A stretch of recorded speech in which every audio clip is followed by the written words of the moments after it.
Morning बच्चों। फ्रांसीसी क्रांति के कारण पढ़ते समय हमने देखा था कि पेरिस की जनता राजा द्वारा सेना एकत्र किए जाने से भड़क उठती है और बास्तील के किले पर आक्रमण कर देती है। उस समय हमने आपसे कहा था कि इस घटना की चर्चा हम आगे करेंगे। तो आइए बच्चों, आज हम फ्रांसीसी क्रांति की कुछ घटनाओं को देखेंगे जिसने फ्रांसीसी क्रांति में महत्वपूर्ण भूमिका निभाई। तो सबसे पहले बच्चों बास्तील का पतन आता है। सबसे पहले आता है बास्तील का पतन। बच्चों बास्तील एक किला था जो पेरिस में था। तो आइए देखते हैं ये घटना कौन सी थी। बच्चों हाँ, एक और बात है बच्चों, इस घटना को बताने से पहले हम आपको एक बात बताते हैं, आपको बड़ा मजा आएगा। बहुत से पिक्चर में देखते हैं कि हीरो मर रहा है और वो कैसे मर रहा है, इसके लिए वो फ्लैशबैक में जाकर अपनी पूरी स्टोरी बताता है और फिर पिक्चर शुरू होती है। यानी पिक्चर का अंत सबसे पहले दिखाया जाता है, फिर पूरी स्टोरी। जैसे इसका एक बहुत अच्छा उदाहरण है, हम ले सकते हैं। वैसे तो बहुत सारी फिल्में हैं, लेकिन टाइटैनिक में आपने देखा होगा कि एक 80 साल की एक बूढ़ी लेडी है, एक बूढ़ी औरत है और वो अपनी टाइटैनिक यात्रा को बता रही है और यहाँ से मूवी स्टार्ट होती है। ठीक इसी प्रकार हम बाहुबली मूवी आई थी, आप सबने देखी होगी, और उसका भी हम उदाहरण ले सकते हैं कि उसमें हम देखते हैं कि कटप्पा बाहुबली को मार रहा है और फिर ये बताता है कि कटप्पा ने बाहुबली को क्यों मारा, और यहाँ से मूवी स्टार्ट होती, फिर हम पूरी मूवी देखते हैं। बच्चों ठीक उसी तरह बास्तील के किले के पतन की जो घटना थी वो फ्रांसीसी क्रांति के अंत में बताई गई, पर सही मायने में क्रांति की शुरुआत यहीं से होती है। आइए अब इस घटना को देखते हैं कि ये घटना क्या थी। बच्चों फ्रांस के राजा ने किन्हीं कारणोंवश अपनी सेना को पेरिस जाने का ऑर्डर दिया। तो पेरिस के लोगों को लगा कि सेना हम पर हमला करने आ रही है। अब उन्होंने सोचा कि हमारे पास तो हथियार है नहीं, तो हम सेना से मुकाबला कैसे करेंगे। तो हथियार ढूंढने के चक्कर में वो बास्तील के किले जाते हैं कि उन्हें वहाँ हथियार मिलेगा, क्योंकि बास्तील के किले को जेल की तरह इस्तेमाल किया जाता था। दूसरे यहाँ हथियार रखा जाता था और इस तरह बास्तील पर हमला करके वो वहाँ सारे कैदियों को मुक्त कर देते हैं। हालांकि उस समय वहाँ 7-8 कैदी ही होते हैं। वो दुर्ग रक्षक को मार देते हैं, जो बास्तील के किले की रक्षा करता था, जो कमांडर था उसे मार देते हैं और किले को पूरी तरह से तोड़ देते हैं। अब प्रश्न उठता है कि वो हथियार ढूंढने गए थे तो किला क्यों तोड़ा। भाई हथियार लेते चले आते, उन्हें तो लड़ाई करनी थी सैनिकों से हथियार के द्वारा, लेकिन उन्होंने किला क्यों तोड़ा। तो दरअसल बास्तील के किले को लोग राजा की निरंकुशता तथा स्वेच्छाचारिता के प्रतीक के रूप में देखते थे। जैसे एक हम ये कहते हैं ना, जैसे आपकी लड़ाई किसी से होती है तो आप क्या करते हैं, उस व्यक्ति के सामानों को नुकसान पहुंचा देते हैं। जैसे उसकी कार बाहर खड़ी है तो वो पंचर कर देते हैं या कोई सामान खराब कर देते हैं। ठीक उसी तरह लोगों ने राजा की संपत्ति समझकर बास्तील के किले को तोड़ा, और न केवल तोड़ा बल्कि उसकी एक एक टुकड़े को बाजार में बेचा गया और लोगों ने उसे खरीदा। क्यों खरीदा बच्चों। अब किसी इमारत के टुकड़े को, टूटे हुए टुकड़े को खरीदने का भी कोई औचित्य नहीं है, ना वो कोई शोपीस है। कोई शोपीस तो है नहीं कि हम उसको घर में सजा लेंगे, लेकिन वो लोगों ने खरीदा। क्यों खरीदा कि वे इस दिन को याद रखें, इस दिन को निशानी के रूप में याद रखें कि हमने राजा की निरंकुशता की जो निशानी थी उसे तोड़ दी। अब राजा ने उन्हें रोकने के लिए सेना भेजी, जिससे जगह जगह सैनिकों और जनता के बीच लड़ाई होने लगी और क्रांति की शुरुआत हो गई। यही जो है बच्चों फ्रांस में इस घटना का बड़ा ऐतिहासिक महत्व है। फ्रांस में 14 जुलाई 1789 को प्रतिवर्ष राष्ट्रीय पर्व के रूप में मनाया जाता है। तो बच्चों यही बास्तील की घटना थी और कुछ नहीं, मैंने आपसे पिछले वीडियो में कहा था कि ये घटना बड़ी अच्छी है, हम आपको बताएंगे। चलिए, इसके बाद एक दूसरी घटना जो हम आपको बताएंगे वो है विशेषाधिकारों की समाप्ति हुई। ये आपका है ना कि विशेषाधिकारों की समाप्ति हुई।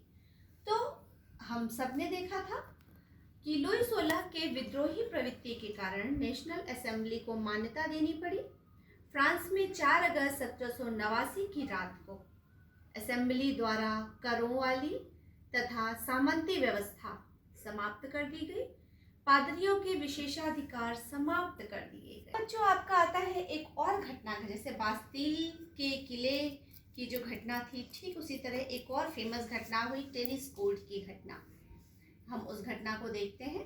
बच्चों, ये सारे प्रश्न, ये टेनिस कोर्ट की घटना क्या थी, ये बहुत आयत पूछा जाता है बोर्ड के एग्ज़ाम में, और सॉरी एग्ज़ाम में, बोर्ड के एग्ज़ाम में, आपके फाइनल एग्ज़ाम में, हाफ ईयरली एग्ज़ाम में जनरली पूछा जाता है। तो टेनिस कोर्ट की घटना क्या थी, आइए हम इसको देखते हैं। 6 मई 1789 को तीनों वर्गों, हम जानते हैं कि फ्रांसीसी समाज में 3 वर्ग था, प्रथम स्टेट, द्वितीय स्टेट और तृतीय स्टेट। तो इन तीनों वर्गों ने, और हम ये भी बच्चों फिर स्टेट और वर्ग में आप जानते हैं दोनों एक ही चीज़ है। फ्रांस में जो वर्ग था उसे ही स्टेट कहा जाता है, इसलिए हम यहाँ पे वर्ग शब्द का इस्तेमाल कर रहे हैं, तो आप उससे कंफ्यूज मत होइएगा। तो 6 मई 1789 को तीनों वर्गों ने अलग अलग भवनों में सभा का आयोजन किया, जिसमें साधारण वर्ग का नेतृत्व मिराव्यो ने किया।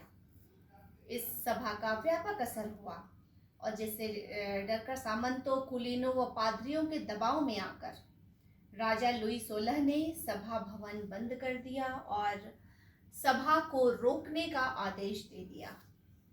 इस आदेश के विरोध में जो जनसाधारण वर्ग था, यानी तृतीय वर्ग था, ये सभी सदस्य भवन के निकट ही स्थित एक टेनिस कोर्ट था, वहां चले जाते हैं और 20 जून 1789 को मिराव्यो ने यह संकल्प लेते हुए कहा कि हम यहाँ से उस समय तक नहीं हटेंगे जब तक हम देश के लिए संविधान का निर्माण नहीं कर लेते, भले ही हमारे विरुद्ध संगीनों से ही क्यों न काम लिया जाए। बच्चों, यहाँ संगीन से आप मतलब क्या अर्थ लगाते हैं? संगीन शब्द पता है किसके लिए इस्तेमाल हुआ है? बच्चों, संगीन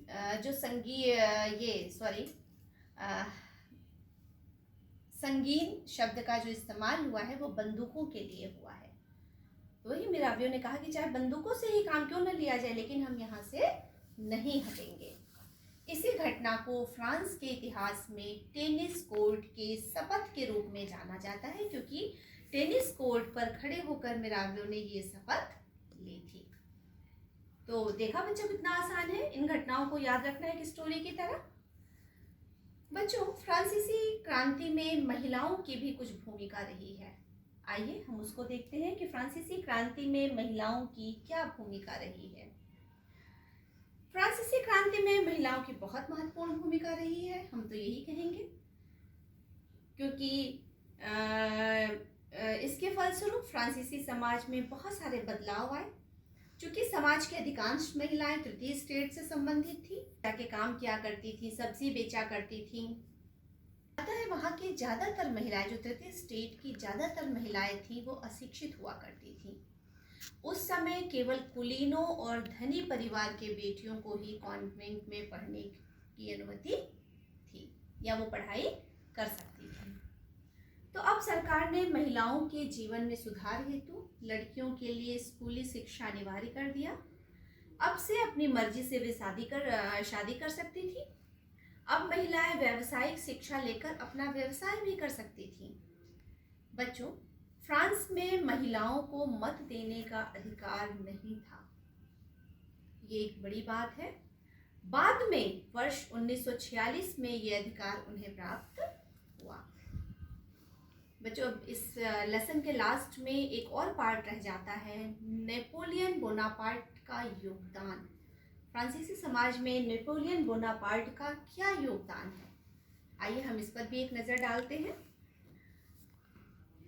बच्चों, अब हम देखते हैं कि नेपोलियन बोनापार्ट का क्या योगदान रहा है फ्रांस के समाज में। बच्चों, पहले हम देखते हैं कि नेपोलियन का जन्म कब हुआ था। नेपोलियन का जन्म 15 अगस्त 1769 को फ्रांस के एक साधारण परिवार में हुआ था। नेपोलियन ने 10 नवंबर 1799 को डायरेक्टरी को भंग कर, वहाँ जो डायरेक्टरी थी उसको भंग कर स्वयं को फ्रांस का प्रथम काउंसिल घोषित कर दिया उसने। उसकी वीरता के बड़े बड़े बहुत कहानियां हैं बच्चों, और हम अभी उन कहानियों पर नहीं जाएंगे। तो उसने 1799 को डायरेक्टरी को भंग कर स्वयं को फ्रांस का प्रथम काउंसिल घोषित करवा लिया, और 1799 से 1804 तक उसने फ्रांस में अनेक सुधार किए, और 1804 में ही उसने स्वयं को फ्रांस का सम्राट घोषित कर दिया। उसने अपने पड़ोसी राज्यों से राजवंश को हटाकर उनसे युद्ध किया, और जहाँ जहाँ राजवंश था उन्हें हटाकर नए साम्राज्य की स्थापना की। और बच्चों, जब वहाँ पे वो जीत हासिल करके नए साम्राज्य की स्थापना करता था और अपने ही रिश्तेदारों में से किसी को वहाँ की जिम्मेदारी सौंप देता था। बच्चों, नेपोलियन ने निजी संपत्ति की रक्षा के लिए कानून बनाया, नाप तौल की दशमलव पद्धति चलाई। उसके शासनकाल में फ्रांस एक समृद्ध एवं शक्तिशाली देश बनकर के उभरा। लेकिन हम सभी जानते हैं कि इतिहास में नेपोलियन बोनापार्ट का नाम डिक्टेटरशिप के लिए जाना जाता है। तानाशाही, डिक्टेटरशिप मतलब तानाशाही के लिए जाना जाता है। तो शीघ्र ही फ्रांस की जनता उसकी तानाशाही से त्रस्त होने लगी, क्योंकि उसकी सैनिक कार्यवाहियों से त्रस्त होने लगी। तो यूरोप के मित्र राष्ट्रों ने 18 जून 1815 में नेपोलियन को वाटरलू नामक स्थान पर पराजित कर उसे सेंट हेलेना द्वीप पर कैद करके रखा, और बच्चों वहीं पर 5 मई 1821 को उसकी मृत्यु हो गई। तो बच्चों, एक अच्छे राजा के लिए ये बहुत आवश्यक है कि वो अपनी जनता की समस्या को जाने और उसका समाधान करे। जबकि हमने देखा कि फ्रांस के राजा लुईस 16 व उनकी पत्नी जनता व उनकी समस्याओं से बिल्कुल अनभिज्ञ थे।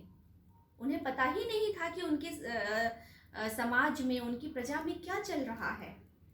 हम आपको एक छोटी सी स्टोरी बताते हैं बच्चों। यहाँ पे एक बार की बात है कि रानी एंटोइनेट फ्रांस की सड़कों पर निकली, तो उनको देख करके जनता, उनके जो बग्घी जिससे वो निकली थी, जिस पर बैठ के वो राजशाही ढंग से निकलते हैं ना बग्घियों पे राजा रानी, तो जिस बग्घी पर वो बैठ करके निकली उसके पीछे जनता ब्रेड ब्रेड चिल्लाती हुई भागी दौड़ी। तो रानी ने कहा अपने सेवकों से कि ब्रेड नहीं मिल रहा है तो ये केक क्यों नहीं खा लेते। तो बच्चों, हम ये देखते हैं कि रानी को पता ही नहीं था कि जिस जनता को ब्रेड नहीं मिल रहा है वो केक कहाँ से खाएगा। तो हम ऐसे समाज की कैसे कल्पना कर सकते हैं जहाँ के ऐसे राजा और रानी हो, और ये सब मुख्य कारण बने फ्रांसीसी क्रांति के। बच्चों, आज हमारा लेसन यही समाप्त होता है। हम अगले वीडियो में आपसे फिर मिलेंगे। धन्यवाद।